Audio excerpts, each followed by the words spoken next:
Hey everybody, welcome to our lesson of learning Japanese. Today we're going to be covering another grammar pattern, and that grammar pattern is going to be fushi ga aru, to mean something along the lines of it seems that, or there are indications that. Okay, so this grammar pattern right here is actually pretty, I guess I'd say uncommon. It's also considered pretty old and idiomatic, so it might be kind of specific to a certain dialect, or you might only really come across it in literature, especially old literature. But the thing is, I've heard it a couple of times in some anime shows that I've watched, one really recently, so I decided that it's best to just know what it means in case you ever do come across it in everyday conversation or in media. And yeah, okay, so let's just take a quick look at the construction that we have here for this grammar pattern. We are basically just going to use a verb or an adjective in its plain form. So for verbs, that will usually just mean the dictionary form, and for adjectives, that of course will just mean the root of the adjective itself, which is just basically the word itself, no added particles or anything. And so we're going to use that word, then we're simply going to plug in the phrasing right after it, fushi ga aru. And so fushi here is going to be a word that translates to something along the lines of indication or notable characteristic. When we're considering it in association with this grammar pattern here, a pretty good definition, probably the best one to give it, is a point that lingers on in the heart. So that's going to be the definition of the word fushi. Then to form this grammar pattern, basically we add fushi ga aru instead of just fushi. And of course the ga aru is the very fundamental grammar pattern that is pretty much the most common way to express that something exists. So when we say fushi ga aru, we're basically saying there is an indication, or there is a notable characteristic, or there is a point that lingers on in the heart. And when we combine that with the clause that we use with the grammar pattern, or the verb word, or the adjective word, then this is going to kind of come to mean there is an indication that blank, or just more generally, it seems that blank. And so this latter definition that we just gave here, it seems that blank,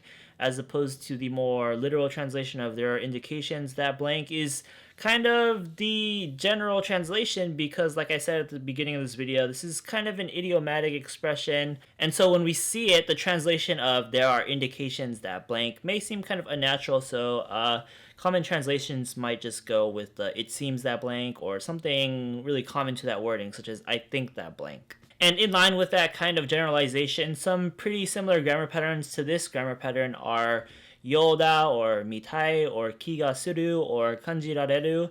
And yeah, I guess that's just some good reference points to give you a feel of what this grammar pattern means. So without further ado, now we're going to jump into some example sentences to give you an even better idea of what this means. So for our first example sentence here, we are going to have the line Kare wa boku o chimumate toshite mitomete inai fushi ga aru. And so what this line we have here is basically going to translate to is I get the feeling that he doesn't acknowledge me as a teammate yet. So let's break down this sentence bit by bit to get a feel of what's going on here in Japanese. First up, we have kare, which is just going to translate to him or he. We're going to mark him or he as the topic of the sentence because this sentence is about him, basically. We're going to do that by adding the particle wa right after him. So kare wa.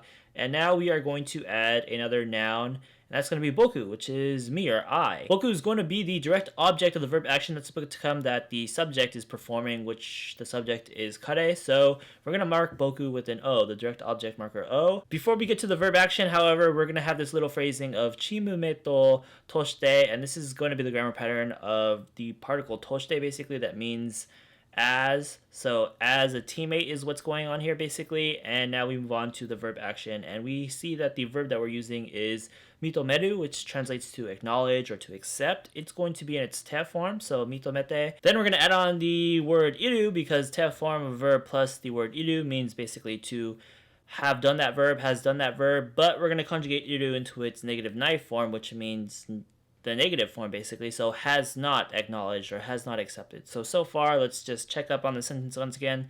Kare wa boku o mitomete inai. And that's going to translate to he has not accepted me as a teammate. Oh, forgot to mention the as a teammate part. Kare wa boku o chimumeto toshite mitomete inai. And so this is the majority of the sentence right now, and all we're really missing is none other than our grammar pattern in subject here. So we have mitomete inai, and inai is a plain form conjugation of the verb iru. The negative nai conjugation is indeed a plain form, so we can use this grammar pattern now. All we have to do is plug in fushi ga aru. So mitomete inai fushi ga aru is going to basically translate to it seems that hasn't accepted, or there are indications that hasn't accepted. That sounds weird, but when we plug in the rest of the sentence as well, Kare wa boku o chimumeto toshite mitomete inai fushi ga aru, that's going to be basically it seems that he has not accepted me as a teammate, or there are indications that he has not accepted me as a teammate. And yeah, that's what the sentence is conveying here. And we can kind of get a feeling of the nuance of this grammar pattern here, in which the literal translation is there are indications of,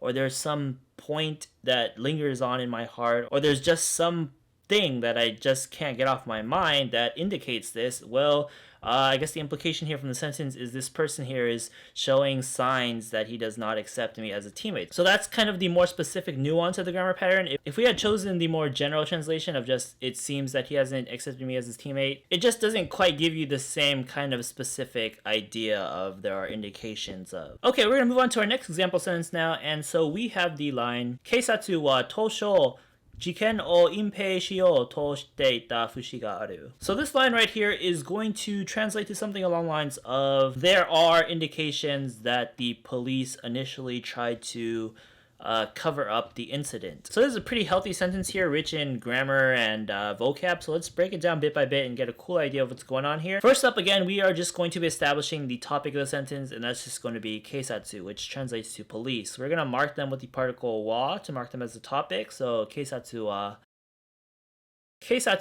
tosho jiken o inpei shiyou